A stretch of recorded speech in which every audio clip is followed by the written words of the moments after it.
Na semana passada eu comecei falando sobre a Era Sombria, né? Não sei se todos lembram. Eu vou dar uma pincelada rapidinho para a gente não ficar voando aí de bobeira.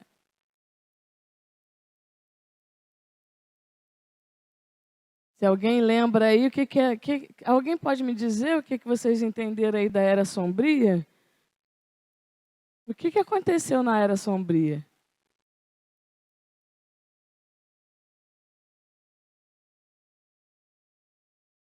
Ninguém lembra, não? Então vamos lá.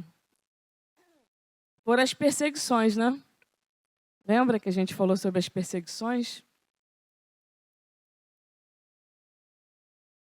Pois é.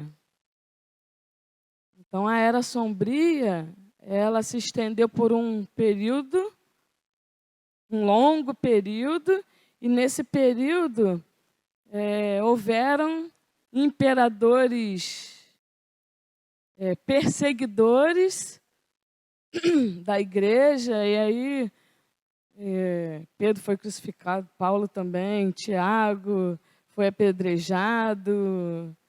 Foram coisas que foram acontecendo ao longo do tempo e por conta dos imperadores entenderem que eles eram soberanos, né? Eles eram todo-poderosos, independente, né? De quem estava no poder, dependendo de quem era lá o soberano do momento, o César, o imperador, ele usava de uma certa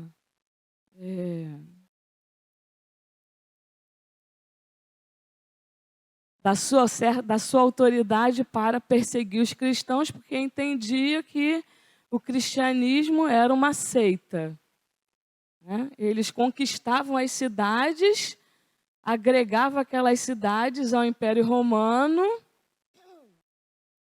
e permitiam que aquelas cidades que tinham sido conquistadas adorassem os seus deuses, desde que não esquecessem que César era, ou o imperador era todo-poderoso. Então, quer dizer, havia uma miscelânea enorme de seitas, de heresias, de adoradores de tudo que era da natureza, da Vênus, né, que era deuses gregos, que já começou lá na época de Alexandre, né, que ele também fez isso. Alexandre, ele apaziguou muito o reinado, né, permitiu que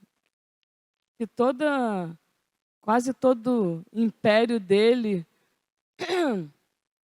fosse agregado, porque ele também fez essas conquistas, né, antes do Império Romano, e foi agregando as religiões ao seu império, ao seu mandado, e aí isso foi se tornando cada vez mais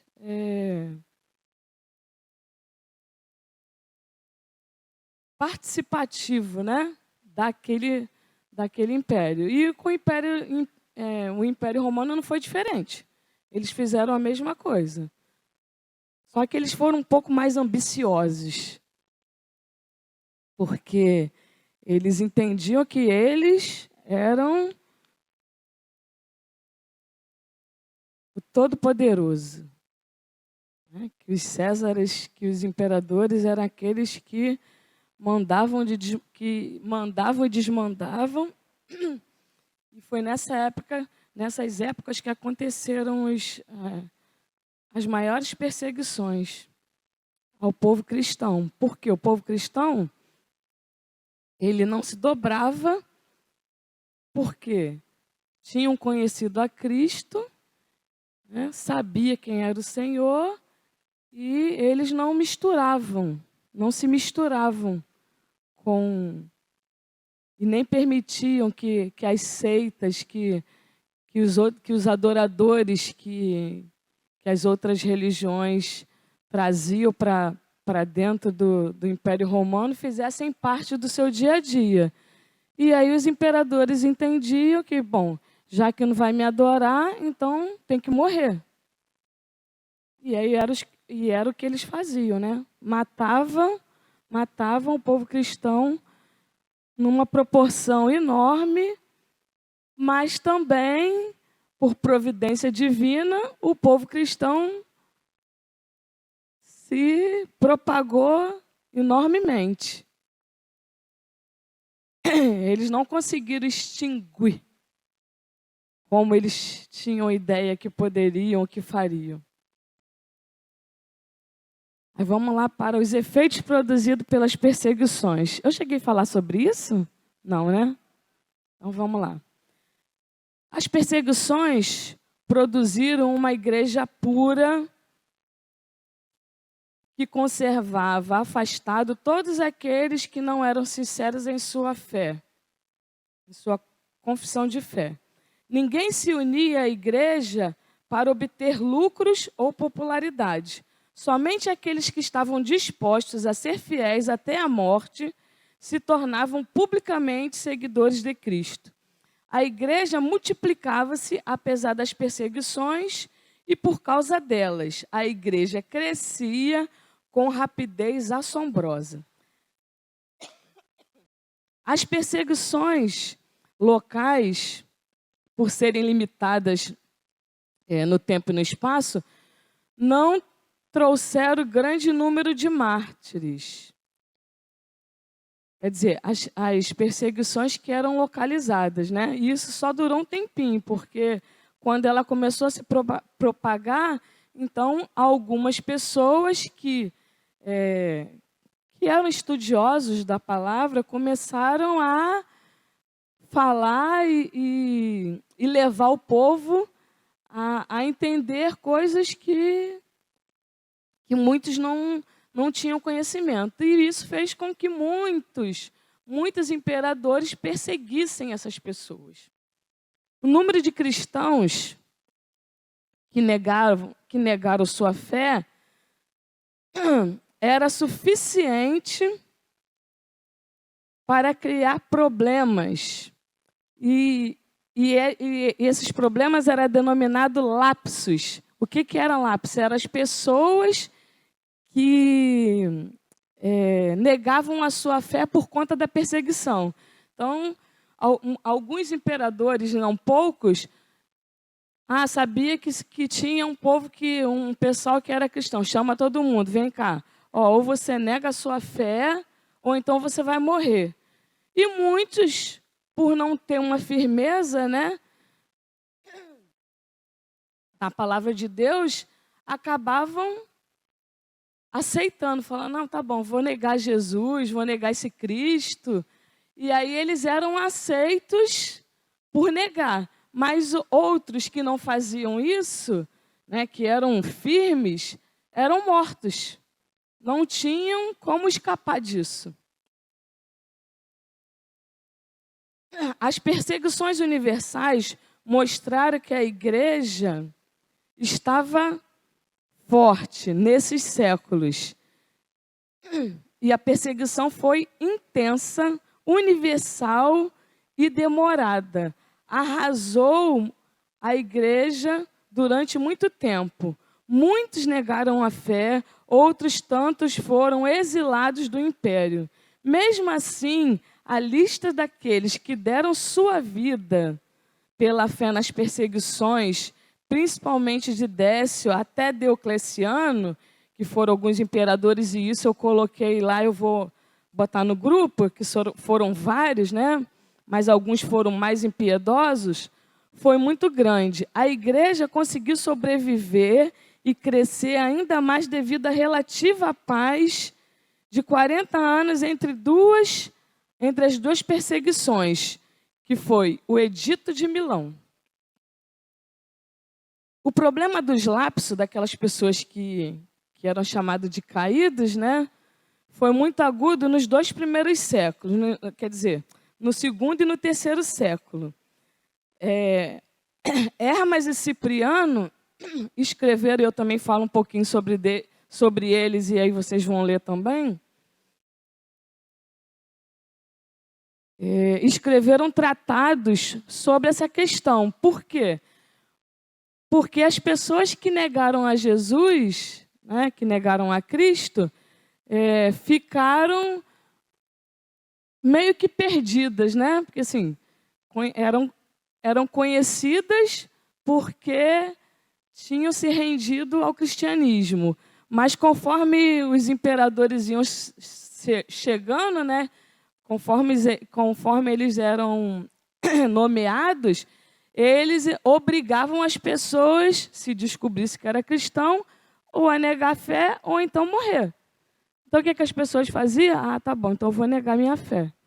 E aí essas pessoas foram vivendo assim durante um tempo, e aí conforme vinham outros imperadores, e eram mais condolentes, vamos dizer assim, né, com os cristãos, eles ficaram numa questão assim, e agora, o que a gente vai fazer com esse povo que dizia que era cristão, negou a fé e agora quer voltar de novo a seguir a Jesus?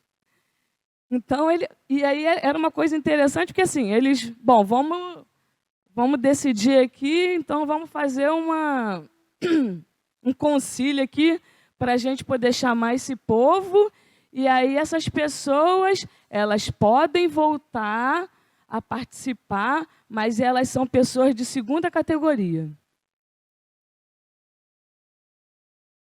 Pode voltar para a igreja, mas elas vão ficar lá encostadinhas. Porque se elas já negaram a fé uma vez, provavelmente vão negar outras, né? E aí eles faziam meio que separação, né? Acepção das pessoas. Não se entendia, assim. Eu sei que a gente precisa ter cuidado com isso, mas a gente também, e eu entendo que não é diferente do que a gente vive hoje também, muitas pessoas, nós não sofremos essas perseguições, né? E eu até falei sobre, hoje nós vivemos uma questão mais intelectual, né? Porque muitas pessoas falam assim, não, eu sei muito, aprendi muito, então isso daí é história, isso daí não foi verídico, isso daí não aconteceu de verdade. E as pessoas se colocam nessa posição. Não, Jesus foi um homem como outro qualquer. Aí tem outros que falam, não, Jesus foi uma pessoa simples, não fez nenhum milagre. Então, assim, existia muito disso, né? Naquele tempo, e eu falo também sobre algumas controvérsias, né, que houveram naquele tempo, e a gente vai falar um pouquinho disso mais lá para frente. Então, vamos lá. Existia, eu parei, né? O que se deve fazer com os que negaram a fé e queimaram incenso à efígie de César? Então, era uma pergunta que eles se faziam. Bom, o que a gente vai fazer agora com esse pessoal que dizia que era cristão, que negou a fé e que agora quer voltar? Aí eles foram elaborando, né, no entendimento lá deles, algumas coisas. E aí eles fizeram algumas normas, né? A igreja de Roma, em geral, foi indulgente com os lapsos, recebendo-os de volta com a simples confissão de seu pecado. Existia um rigor contra os lapsos. Eles não teriam mais direito a fazer parte da igreja. Hermas, que escreveu o livro O Pastor, representava uma posição mediadora que aceitava uma única queda. Quer dizer, a pessoa entrava lá um imperador, e o imperador era ferrenho, a pessoa era cristã e falava assim, ó, tem que ou nega ou morre. Aí, não, então vou negar. Aí, tudo bem, a pessoa ia lá, negava e estava tudo certo. Continua vivendo lá a sua vidinha. Entrava outro imperador, que era mais indulgente, mais tranquilo, aí a pessoa, vou voltar a servir a Cristo. E aí eles ficaram... E agora, o que a gente faz com essas pessoas? Aceita ou deixa de fora? Né? E alguns entenderam que as pessoas poderiam voltar, mas que só poderia acontecer isso uma vez. Se acontecesse de novo, estava fora. Não pertencia mais à igreja. Né? E aí eles viravam pessoas de segunda categoria.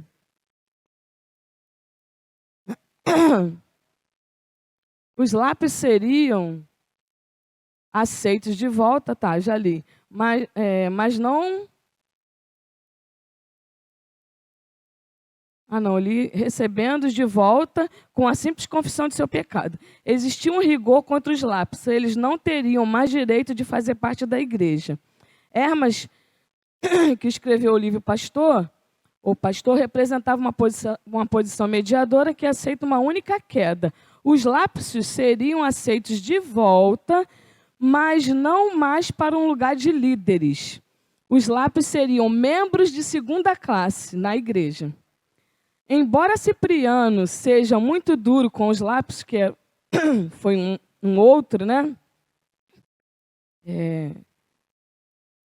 Eles os chamam a um abundante arrependimento para demonstrar sua tristeza e aflição sem desesperar da misericórdia de Deus. Apenas estes seriam recebidos de novo na igreja. Então, quer dizer, as pessoas tinham que seguir normas, né?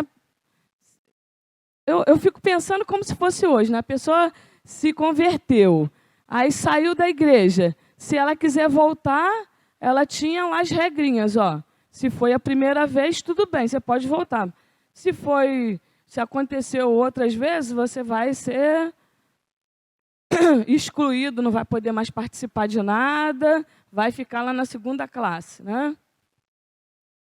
Obrigada, Clécia. Então, eram normas que eles faziam, né? E que as pessoas que eram estudiosos da palavra tentavam argumentar ou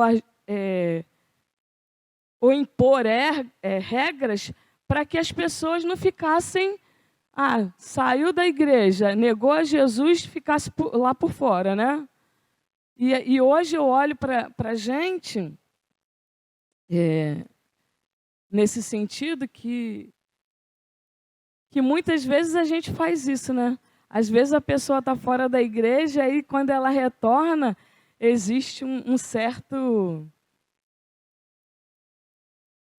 A gente faz meio que acepção de pessoas, né? Fala assim, a pessoa já errou uma vez, aí vem aquele ditado que é assim, cesteiro que fez um cesto faz 100, né? E a gente precisa ter cuidado com isso. Não que eu entenda que nós somos... eu entendo que nós somos homens, que somos fracos, que temos falhas, mas a gente também precisa ter uma posição diante de Deus. Né? Nós não podemos ser pessoas voláteis. Hoje eu estou bem, né? Amanhã eu estou mal. Não, se você conheceu a Cristo e você busca, né, diante de Deus, ser uma pessoa que busca os ensinamentos do Senhor, de Cristo, por que você vai ficar igual gangorra, para lá e para cá? Um dia você está bem, outro dia você está mal, um dia você está feliz, outro dia você está de mal com Cristo, e aí um dia você vai lá, peca, aí você vai, não, mas eu sou carne. Pois é, você é carne, é verdade. Mas a gente também precisa ser forte, né? Porque a gente sabe que nós estamos aí nesse mundo e que coisas acontecem o tempo inteiro. O tempo todo. Nós não estamos lá naquela era que os imperadores matavam. Mas hoje nós somos mortos muitas vezes. Somos mortos mentalmente, porque a gente se permite ser alcançado por coisas mundanas, literalmente. E é isso que acontece. E na verdade, se eu for parar assim, para me pensar, eu não sei nem o que é pior. Se era morrer porque era cristão ou se a gente viver hoje do jeito que a gente vive. Um dia aqui, outro dia lá, um dia eu estou bem, outro dia eu estou mal, um dia eu estou feliz com Jesus, no outro eu não estou mais. Né? Hoje essa igreja é boa, hoje aquela igreja é ruim, amanhã aquela igreja é boa e essa é ruim, é assim que a gente vive. Então, eu entendo que nós não estamos diferentes. Né? Quando a gente fala assim, a igreja precisa ser perseguida, foi até uma questão, foi o Deilton que levantou essa questão na semana passada, né? Será que a igreja precisa ser perseguida para a gente ser firme? Não sei. Não sei se a gente vai ter essa capacidade de suportar. Porque você imagina você ser arregimentado assim, tudo que é cristão, tá bom, vai todo mundo ali para dentro daquela arena ali, vai todo mundo morrer. Será que tu vai negar Jesus nessa hora? Ou será que tu vai ficar firme lá com o Senhor? E aí, quando o Deilton fez essa pergunta na semana passada, né, eu fui para casa, fui pensando, né, hoje, o que a gente vive, né?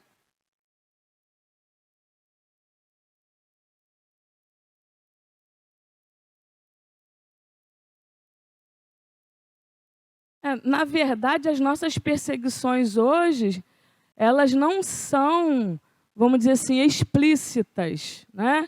Porque elas são trabalhadas muito na nossa mente. Muito na nossa mente. Então, nós não somos, não vejo perseguição física, né? Entre aspas. Eu vejo perseguição mental, né? Eu vejo perseguição espiritual, que é o que a gente vive hoje. E é muito grande, porque as pessoas preferem viver essa vida que vivem aí fora, de tranquilidade. Bom, eu vou na igreja de domingo, assisto o culto, beleza. Na segunda-feira eu vivo minha vida secular, na terça, na quarta, na quinta, na sexta, no sábado. No domingo eu vou na igreja de novo. Né? E é assim. Então a gente não tem uma vida com Deus. E você precisa ter uma vida com Deus todo dia. Não é porque você está triste ou porque aconteceu alguma coisa na sua vida hoje que você vai ficar estagnado, paralisado, vai falar, ai, o Senhor não cuidou de mim, não me protegeu, estou assim, assado. É o que acontece hoje, literalmente. Então, assim, a gente não busca o Deus que a gente levanta a bandeira, né? Que a gente diz, nós somos cristãos. A gente não vive com esse Senhor todo dia. Esse é que é o problema. A gente não vive com esse Senhor, com esse Deus todo dia. Ou toda hora. Ele é meu Deus hoje quando está tudo bem. Se aconteceu alguma coisa, ele vai deixar de ser meu Deus. Porque assim, ou então eu fico me lamentando o tempo inteiro. Ai, por que isso foi acontecer? Né? Papapá. Eu achei até interessante que tem umas 3 semanas, né, Deilton, que aconteceu um problema com o Deilton, e eu conversando com Moisés em casa, eu falei, nossa, filho, complicado isso, né? A pessoa acontecer alguma coisa assim nesse sentido e a pessoa precisar de caminhar. Gente, isso é fato na nossa vida, é fato, a gente precisa dar conta disso. Entendeu? Eu não posso simplesmente falar assim, isso daqui eu quero fazer, isso ali eu não quero fazer. Não, vai ter coisa na sua vida que vai acontecer e você vai precisar prosseguir, tem que ir avante. Aí a hora que a gente se pergunta assim, quem é Deus na tua vida? É nessa hora que você vai falar assim, quem é o Senhor na minha vida? Será que eu estou disposta a caminhar com esse Deus? Não importa se hoje está tudo bem ou amanhã eu vou ter uma dificuldade. Então é isso que a gente precisa se perguntar. É para isso que a gente precisa olhar. Fala, Deilton.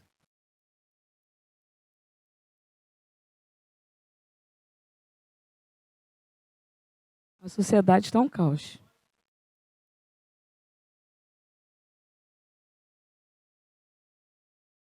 Sim.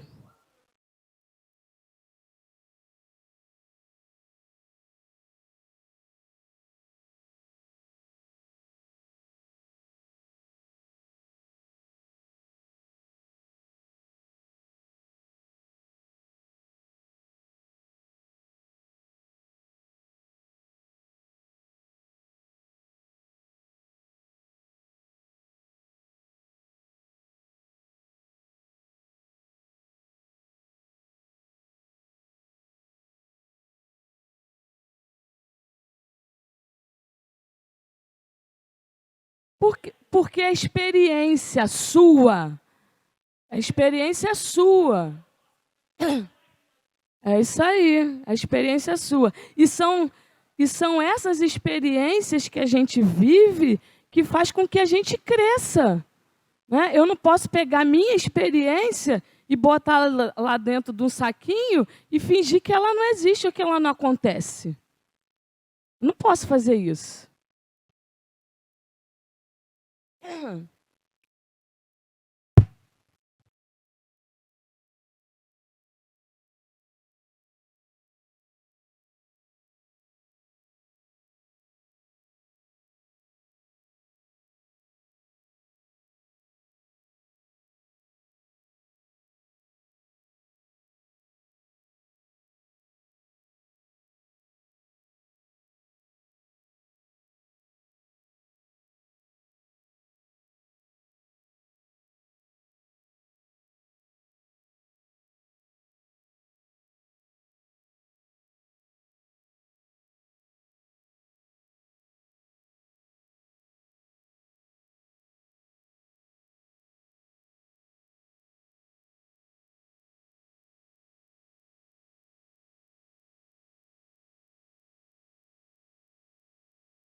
Mas infelizmente é isso que acontece. Né? A nossa mente é atacada o tempo inteiro com várias coisas, não é só com isso, são com muitas coisas.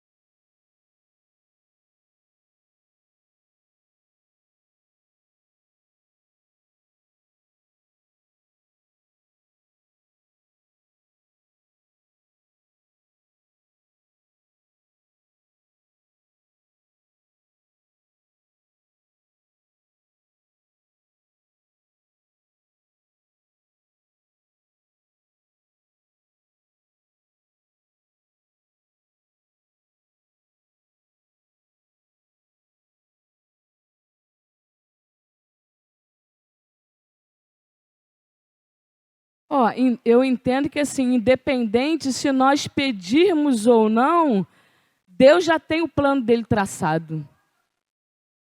Não importa se você pensa que vai ser bom ou que vai ser ruim, porque Deus já tem o plano dele traçado. A nossa obrigação aqui, eu tenho falado isso assim, constantemente, a nossa obrigação aqui é a gente lembrar todos os dias que nós temos um papel que a gente faz aqui. Né? Você vir para a igreja, sentar aqui, assistir o seu culto, bonitinho, ir embora.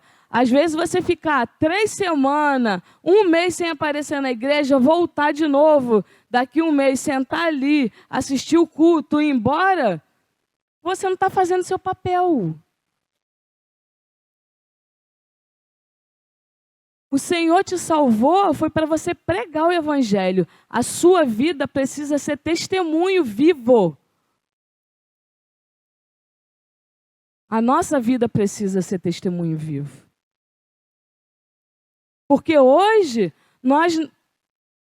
eu entendo que assim, quando eu me converti, nós tínhamos uma abertura, eu entendo que nós tínhamos uma abertura muito maior para a gente pregar o evangelho, entregar folheto. Hoje, eu vejo as pessoas receber o folheto, amassar e jogar no chão.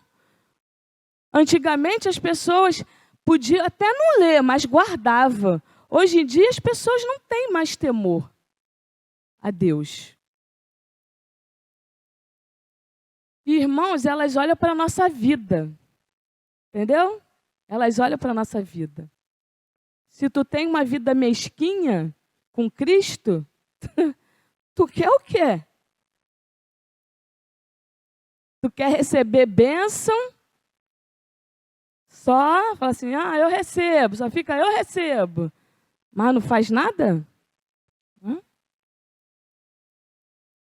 Eu não tenho que esperar, porque o irmão na igreja não está evangelizando, porque o meu pastor não está evangelizando, porque tu tem que cuidar da vida do teu irmão? Cuida da tua.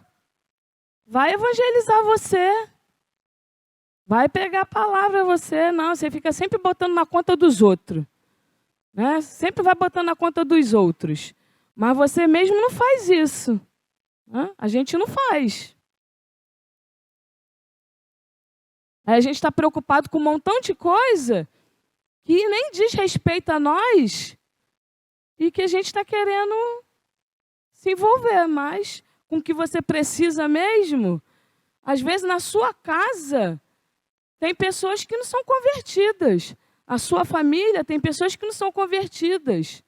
E aí, quando chega lá no final do ano aí da vida, você vai para lá, né, para a confraternização e você se envolve lá na baguncinha. E você não dá testemunho de cristão. E aí você quer que as pessoas se convertam, que os seus familiares olhem para você como? É o que acontece.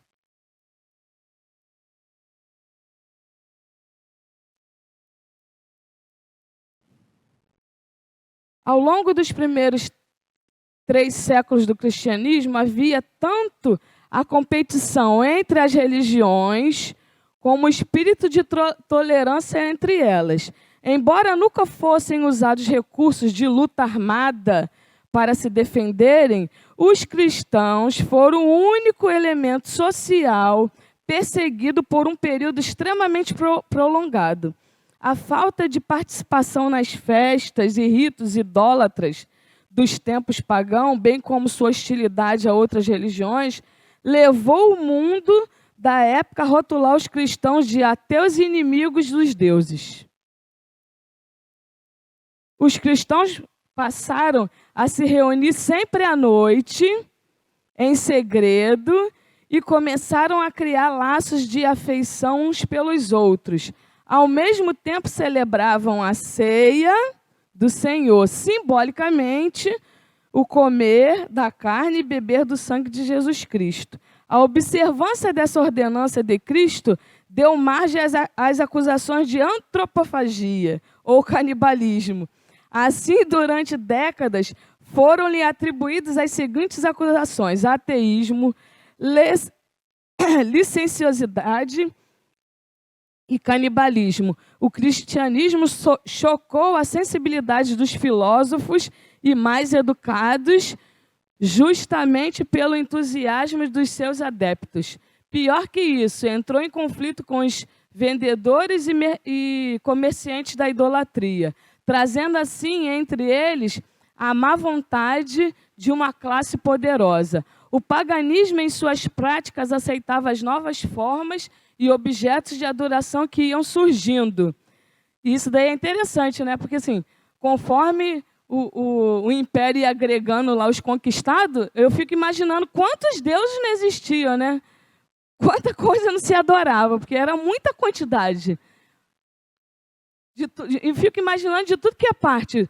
Vem juntando tudo num canto só. Já pensou se a gente fizesse, assim, a gente olhando para a igreja, falando assim, não, nós somos igreja, a gente está recebendo alguém, e isso daí é o que acontece? A pessoa aceitou Jesus. A pessoa vem como está, beleza, ela vem como está, mas ela vai ser transformada.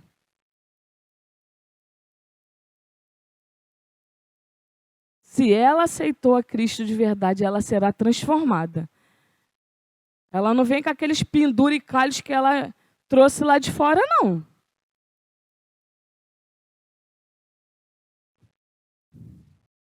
O paganismo, em suas práticas, aceitava as novas formas e objetos de adoração que iam surgindo, enquanto o cristianismo rejeitava qualquer forma ou objeto de adoração. A adoração aos ídolos estava entrelaçada com todos os aspectos da vida. As imagens eram encontradas em todos os lares e até em cerimônias cívicas para serem adorados. Os cristãos, é claro, não participavam dessas formas de adoração. Por essa razão, o povo considerava os cristãos como um povo antissocial e ateu, que não tinham deuses. A adoração ao imperador era considerada como prova de lealdade. Havia estátuas de imperadores reinantes nos lugares mais visíveis para todo o povo adorar. Os cristãos recusavam ser prestar tal adoração. E aí, forma de perseguição, né? O cânon bíblico. Os escritos do Novo Testamento foram terminados. Entretanto, a formação do Novo Testamento, com os livros que o compõem, como o cânon, não foi imediata. Algumas igrejas aceitavam alguns livros como inspirados e outras igrejas aceitavam outros livros diferentes. Gradualmente, os livros do Novo Testamento, tal como usamos hoje, conquistaram a proeminência da escritura inspirada. Isso daí teve uma briga grande, viu? Uma briga grande, porque alguns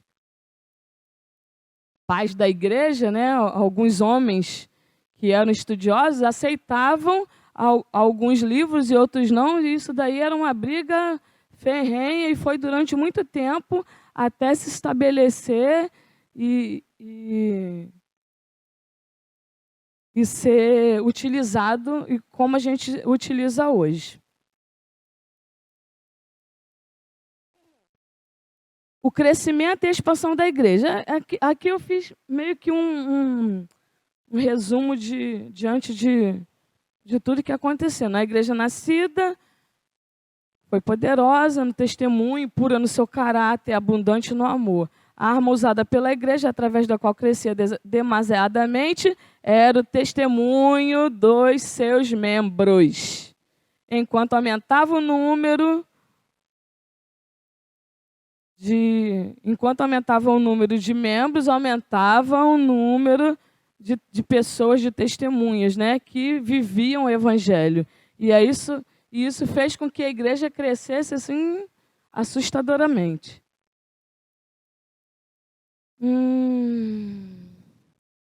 Pois cada membro era um mensageiro de Cristo. Eu já falei para vocês lerem o livro de Atos, né? A gente já falou logo no começo. Beleza, continue, viu? Vão lendo. Aí tem os motivos do crescimento, né? Eles perseveravam na doutrina dos apóstolos, na comunhão, no partir do pão, na oração, no temor a Deus, nos sinais de maravilhas que faziam, na alegria e na sinceridade. Gente, alegria e sinceridade. Isso daí é uma coisa que a gente hoje tem muita dificuldade, né? É o que a gente falou, assim, um dia a gente está alegre, outro dia a gente está... Claro que nós somos humanos, né? Mas a gente não pode permitir que a gente se torne pessoas, sei lá, meio que ser andante, ambulante, com as coisas que acontecem na nossa vida, e a gente deixar de ter uma alegria que é vinda de Deus, do Senhor. E nós temos dificuldade de entender isso, literalmente. Muitas vezes a nossa posição diante do que está acontecendo na nossa vida faz com que a gente ou esteja feliz ou triste, ou que a gente seja sincero ou não. E eu creio que Deus, né, eu creio que o Senhor, Ele é muito transparente quando Ele prega, né, o Evangelho, quando Ele vai falando, né, quando Ele vai colocando as coisas que Ele foi vivenciando através de parábolas da sua vida durante o período que Ele esteve aqui na Terra, muito claramente. E muitas vezes a gente lê a palavra e a gente desconsidera isso. A gente desconsidera. Então a gente precisa ser mais... Queria achar uma palavra que se encaixe, né? Ser mais sensível. Ser mais sensível à palavra de Deus. Para a gente ter uma vida com Cristo abundante. Porque eu percebo que muitas pessoas que seguem a Cristo não têm abundância na sua vida, não têm prosperidade. E aí as pessoas entendem que prosperidade e abundância é você ter muito dinheiro, é você ter não sei quantas casas, ou ter uma casa de praia, ou ter não sei quantos apartamentos, ou ter carro, ou ter não sei quantas empresas. Isso não é a vida de abundância com Deus. A nossa vida de abundância com Deus, ela está pautada na palavra. Na palavra do Senhor. Então, mesmo que você tenha dias difíceis, né, a sua abundância precisa ser constante. Precisa ser constante. Em buscar Cristo e você ter essa afinidade, esse contato com o Senhor todos os dias.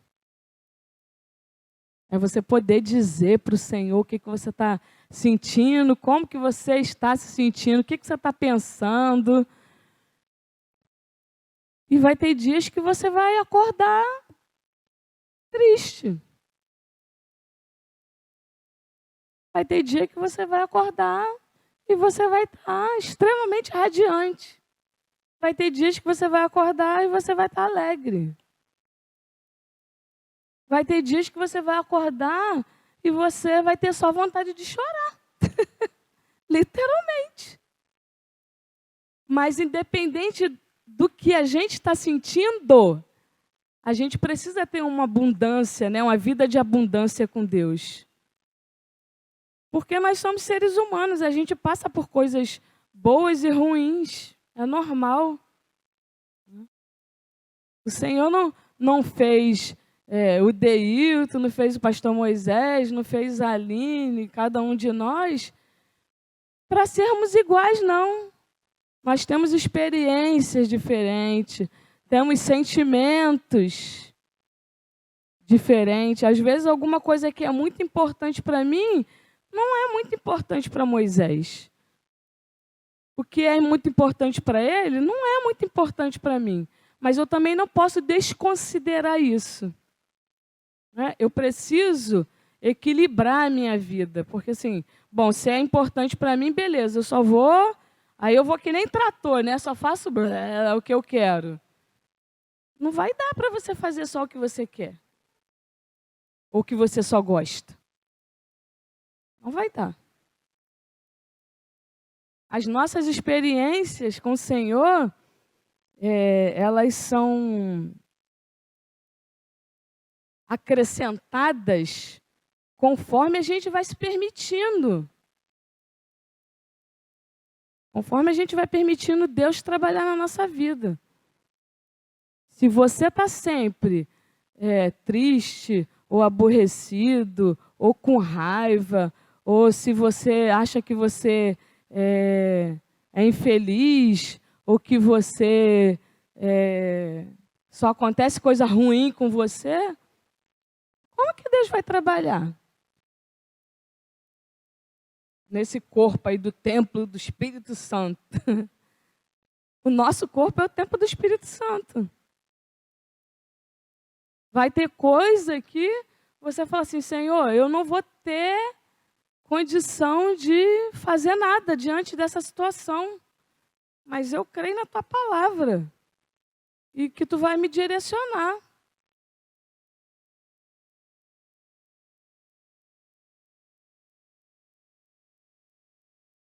A gente pode ler, estudar muitas coisas, mas a gente primeiro precisa querer entender o que aquilo vai representar na sua vida. O que você está aprendendo vai te trazer, vai agregar na sua vida? Ou vai te trazer só transtorno, só dor?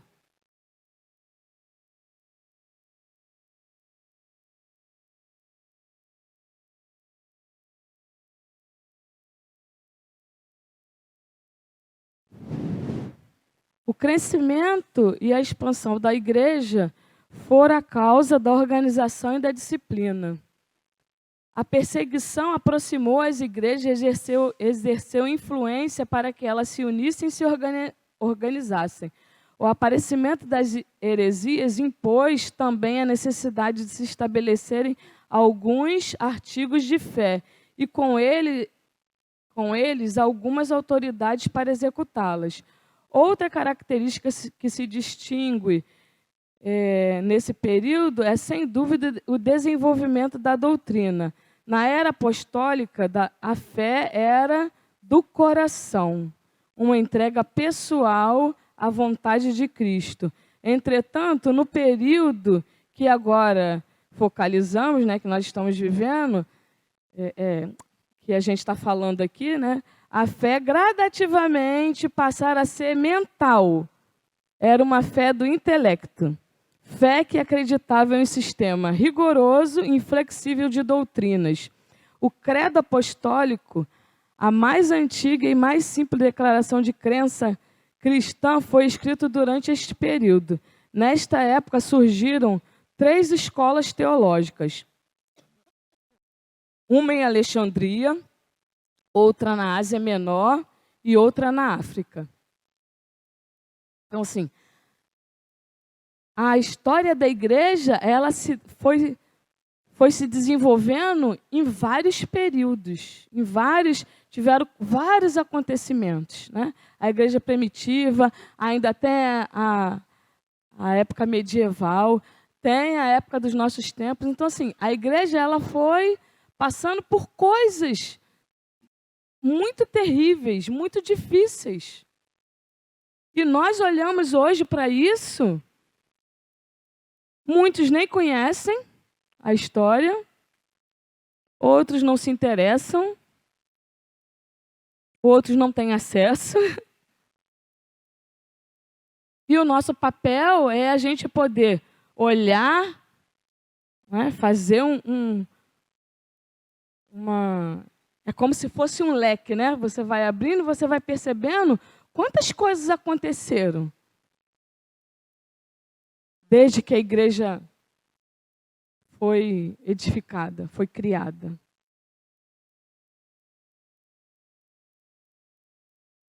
E vai chegar um tempo que nós vamos embora. Se Jesus não voltar agora, a gente vai embora, outras pessoas virão no nosso lugar. E vai continuar acontecendo até o dia que o Senhor falar assim, não, agora acabou, chegou o tempo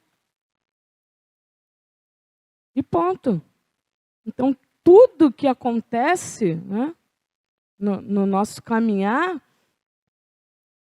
tudo que nós vivemos hoje, as nossas experiências, elas precisam ser consideradas por nós, em primeiro lugar, né, e a gente poder olhar para a nossa vida e perceber que, assim, eu sempre falo assim, eu nasci na época certa, porque, por exemplo, se eu tivesse nascido há 30 anos, há 30 não, né? Há uns 90 anos atrás, talvez eu não poderia ou não conseguiria suportar coisas que aconteceram naquela época.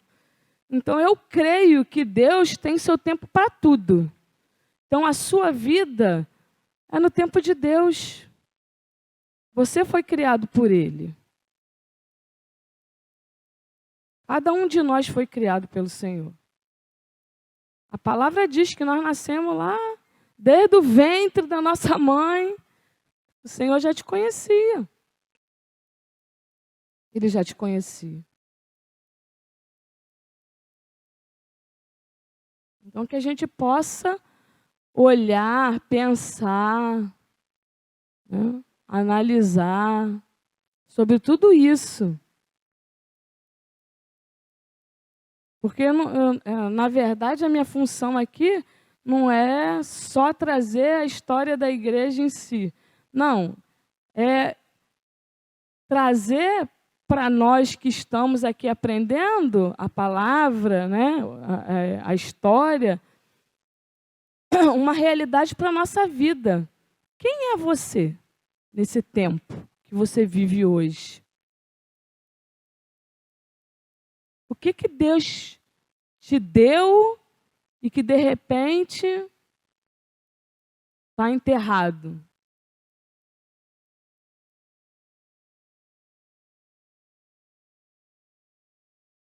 Você não conseguiu desenvolver. Ou porque não teve coragem, ou porque teve medo, ou porque se considera uma pessoa que não é capaz. Todos nós somos capazes.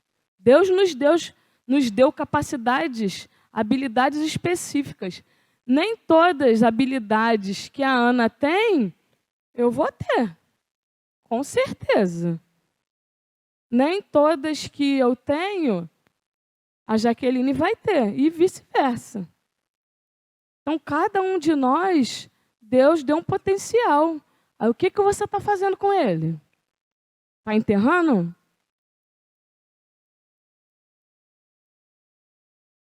Vamos ficar de pé.